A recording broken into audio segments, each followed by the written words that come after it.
Hello foodies বন্ধুরা, সবাই আশা করি ভালো আছেন। নিত্য নতুন রান্নার জন্য এবং ঘরোয়া উপাদান দিয়ে তৈরি রান্নার জন্য অবশ্যই দেখতে হবে আমার চ্যানেল রসুই সাথে শ্রী। আজ নিয়ে চলে এসেছি একটা দারুণ মজাদার স্ন্যাক্স রেসিপি।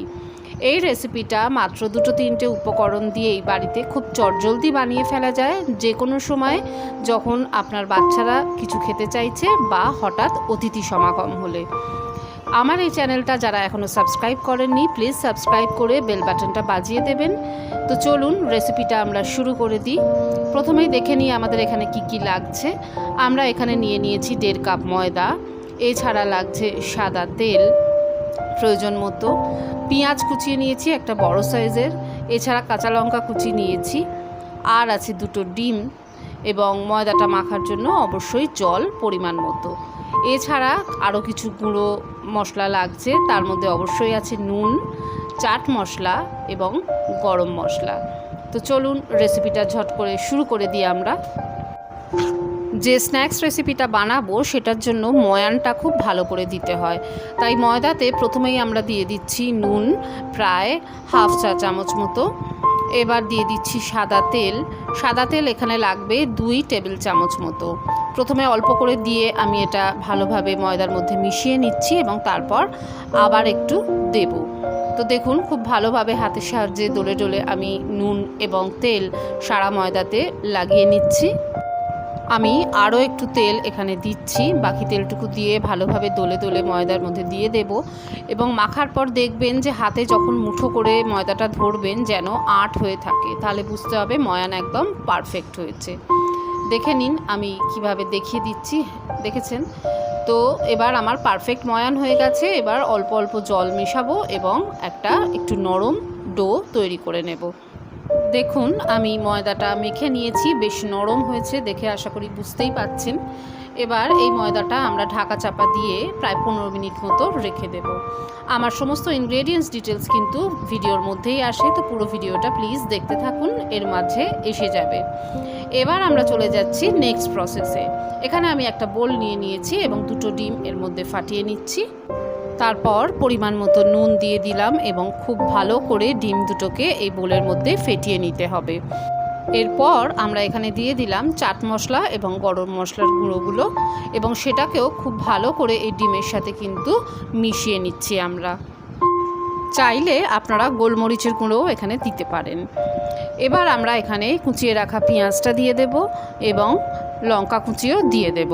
লঙ্কা কুচি যে যেরকম ঝাল খান সেই বুঝে দেবেন এবং এগুলো খুব ভালো করে ডিমের মধ্যে চামচের সাহায্যে মিশিয়ে নিচ্ছি। আমার এই স্ন্যাক্স রেসিপি যদি আপনাদের ভালো লাগে তো প্লিজ বন্ধু বান্ধবদের সাথে শেয়ার করবেন আর লাইক করবেন, কমেন্ট করে জানাতে ভুলবেন না আপনাদের কেমন লেগেছে। এবার চলে যাচ্ছি নেক্সট প্রসেসে। 15 মিনিট মতো ঢাকা চাপা দেওয়া ছিল, আর একবার হাতের সাহায্যে এটাকে মেখে নিলাম। এবার এখান থেকে আমরা ছোট ছোট লুচির যেরকম লেচি হয় সেরকম আকারের লেচি এর থেকে কেটে নেব। তারপর এই লেচি নিয়ে তেলের সাহায্যে পাতলা করে বেলে নেব। যতটা পারবেন পাতলা করে কিন্তু বেলবেন এবং একটু লম্বাটে করে বেলার চেষ্টা করবেন।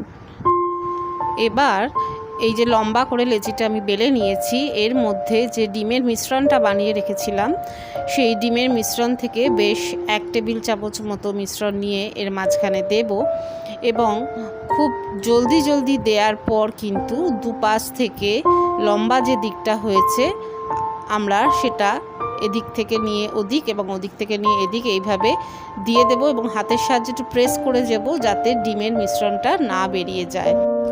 তারপর উল্টো দিক থেকেও মুড়ে দুদিকটা প্রেস করে দেব এবং এইভাবে একটা স্ন্যাক্স গড়ে নেব। এই স্ন্যাক্সের নাম আমি দিলাম মিনি মোগলাই পরোটা। খানিকটা মোগলাই পরোটার মতোই হয় কিন্তু সাইজে ছোট হয়, তাই মিনি মোগলাই পরোটা দিলাম। এইভাবে সবকটা মিনি মোগলাই পরোটা আমি তৈরি করে নিলাম। এবার চলে যাব ভাজার প্রসেসে। এখানে আমি বেশ কিছুটা তেল দিয়ে দিয়েছি, আপনি চাইলে ডুবো তেলে ভাজতে পারেন, কিন্তু যারা আমার রেসিপি ফলো করেন তারা জানেন আমি তেল খুব অল্প ইউজ করি, তাই আমি ডুবো তেল এখানে ইউজ করছি না। মোটামুটি তেল দিয়েছি যাতে এই মোগলাই পরোটাগুলো অর্ধেক অবধি ডুবে যেতে পারে এবং তেল গরম হলে আঁচটা একদম কমিয়ে দিয়ে আমি এখানে 2টো পরোটা ছেড়ে দিয়েছি। একদিক খুব ভালো করে ভাজা হয়ে গেলে তখন উল্টো দিকটা উল্টে দেব এবং ভালো করে ভেজে সস দিয়ে সার্ভ করে দেব এই মিনি মোগলাই পরোটা। এই মিনি মোগলাই পরোটার ইনগ্রেডিয়েন্টস ডিটেলস আমি এবার আপনাদেরকে দিয়ে দিচ্ছি, প্লিজ নোট ডাউন করে নিন। আর আমাকে কমেন্ট করে জানাবেন এই মিনি মোগলাই পরোটা আপনারা বাড়িতে বানিয়েছিলেন কিনা এবং কেমন লেগেছে। আবার নতুন নতুন রেসিপি নিয়ে খুব শিগগিরই ফিরে আসব, কিন্তু তার জন্য আপনাদের উৎসাহ আমাদের দরকার এবং আপনাদের উৎসাহ আমরা একটাভাবেই বুঝতে পারি, সেটা হলো আপনারা যদি কমেন্ট করেন, লাইক করেন এবং আমার চ্যানেল সাবস্ক্রাইব করেন। তো আবার নতুন রেসিপি নিয়ে ফিরে আসবো এই কথা দিয়ে আজকের মতো চললাম, টাটা।